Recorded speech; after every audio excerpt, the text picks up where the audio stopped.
Hello all, my name is Rupak Seni and I am a senior IT business analyst. Welcome to another video of our business analysis case study video tutorial series, wherein we have been explaining some of the very relevant business analysis topics with the help of real and practical case study examples. Today we are here with another relevant topic for technical BAs, techno-functional BAs, functional BAs who want to enhance their technical knowledge. So that is where we came up with a very relevant topic, which is creating entity relationship diagrams or ERDs. So let's have a look at what we will be covering in this session. We'll start with what is an ERD, core concepts and why BAs need ERDs. Then we will look at the key building blocks, which are entities, attributes, and relationships. All in all, we will explain these topics with the help of a case study. We will try looking at these concepts from this particular case study example, and then we will look at building an ERD for this example. And then we will look at some of the common mistakes, which are pitfalls to avoid, and some of the best practices or the tips that you can follow as a BA while creating ERDs. First of all, let me introduce you to our case study, which is ShopEasy.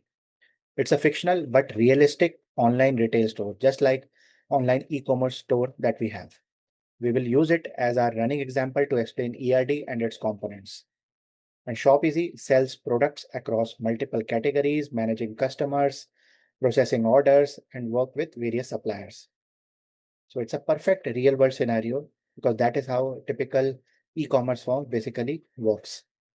So we will introduce you to all the concepts of ERDs with the help of this particular case study. And by the end, we will look at an ERD created for some of the important entities of this particular case study. So what exactly is an ERD? An ERD basically, or an entity relationship diagram, is basically a visual blueprint of a database. It shows what data a system stores, how different pieces of data, right, relate to one another, and that too without writing a single line of code. So it's a visual way of representing how the database ideally should look like, what all data objects or entities should be there in the database, and what should essentially be some of the key attributes or characteristics of that data. Think of it like an architectural floor plan. Just as a floor plan shows rooms and how they connect, an ERD shows data objects or entities and also the relationship between those entities, right? And why a BA need them? So with this definition, it should be understandable, but still we will cover why BAs need them. Communicate data requirements clearly to developers. By creating these data models like ERD, you are able to communicate data requirements very clearly to developers. And it helps support system design and documentation as well. And by creating ERDs, when you create those really conceptual ERDs and you go further, right, while creating detailed ERDs, it helps validate business rules in a visual sense, right? Especially the conceptual data model. And the three core building blocks are entities, attributes, and relationships. Entities are basically the things or the objects the system tracks, stores, maintains. In case of our case study ShopEasy, what are some of the essential entities, if I ask you? These are customer, order, product, and supplier, right? Attributes. What are some of the properties, some of the details, characteristics of these entities? These are known as attributes, like a customer. A customer has a name, email, address, right? These are the attributes of customer entity. And then comes the relationships, how entities connect to each other, how product is connected to an order, how customer is connected to an order, right? How supplier is connected to product, right? So how these relationships are shown is something we will look at, but it's very essential to show the relationships among the entities to show how they are connected, right?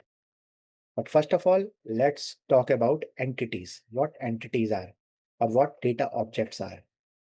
So an entity represents any real world object or a thing or concept that the system need to store information about.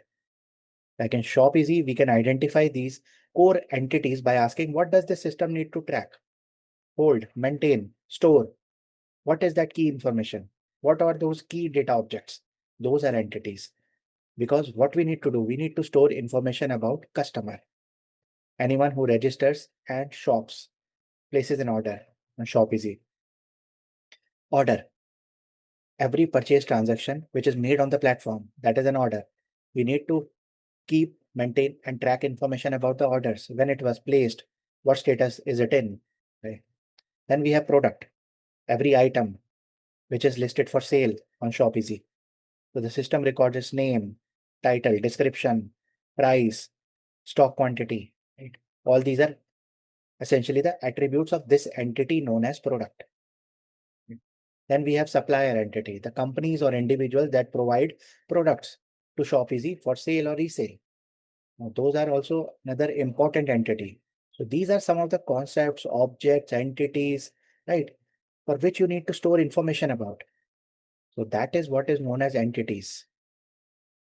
Then we have attributes, the details that matter. What are the attributes, characteristics, properties, details about the entities? So they are specific pieces of information that you store about an entity. Each attribute should be atomic, that should store one value, relevant, needed by the business. It should be of importance to the business and tied to something known as primary key that uniquely identifies each record. So out of all the attributes for an entity, there should be an attribute which is a primary key. And with primary key, I mean which uniquely identifies a record. Like in our case, as people in India, Aadhaar, it's a unique identifier for us. Our PAN card is a unique identifier for us. Similarly, in database also, there is a primary key, which uniquely identifies all records in database. So every entity need to have some attribute, one attribute, which is a primary key, right? For example, customer attributes. Which are the attributes for customer entity? Customer ID, and this is mentioned in bold because it's a primary key. Name, email ID, mobile number, registered address. So these are the attributes of customer entity. Then we have order attributes, order ID, order date, total amount, status. These are the attributes of order entity. And as we see, order ID is a primary key, which uniquely identify each order. Product attributes, product ID, name, description, price, stock quantity. These are some of the attributes, details, characteristics of product entity. Right? And product ID being a primary key. Similarly, supplier, we have supplier ID, name, email ID, mobile number, registered address. These are some of the attributes to be maintained about supplier. And again, supplier ID being a primary key that uniquely identifies each supplier. And then we come to another important building block, which is relationships. What are the relationships among these entities? So relationship describe how these entities interact with each other.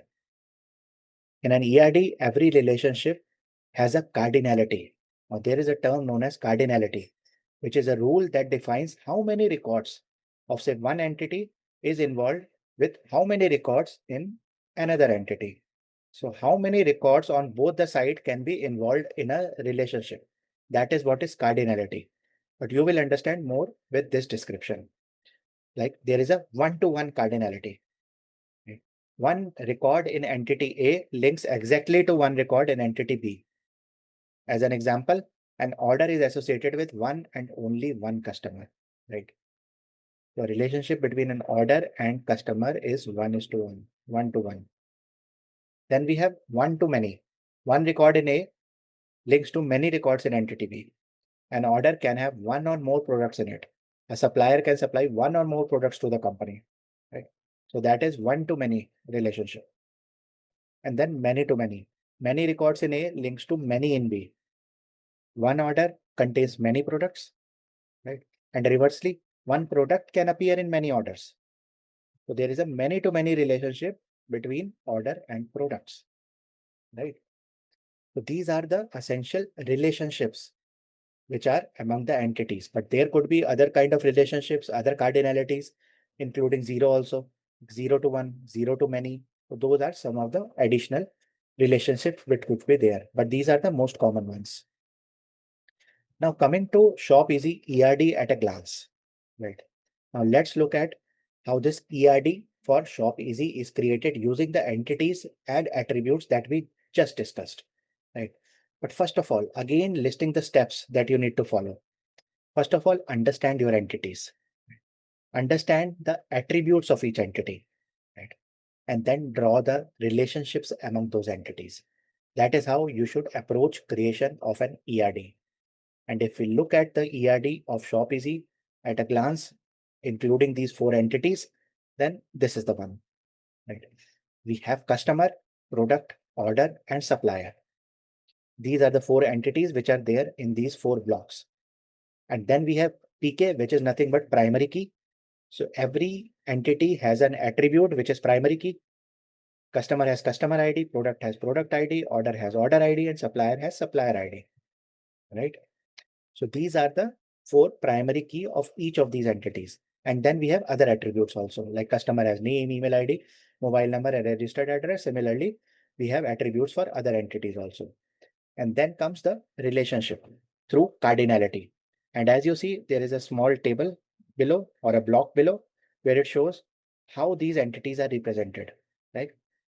The first one, 0 to 1, then 1 and only 1, 0 to many, 1 to many. So this is known as Crawford notation of representing cardinality.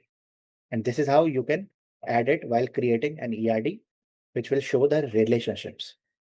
Like for example, between customer and order, there could be a customer who have placed 0 to many orders, right? So customer could be there, which has not placed any order, or they could have placed multiple orders. So 0 to many relationship. Because some companies, even if they target people, they sometimes refer to is that customer, they store information about them, even if they have not placed an order, right?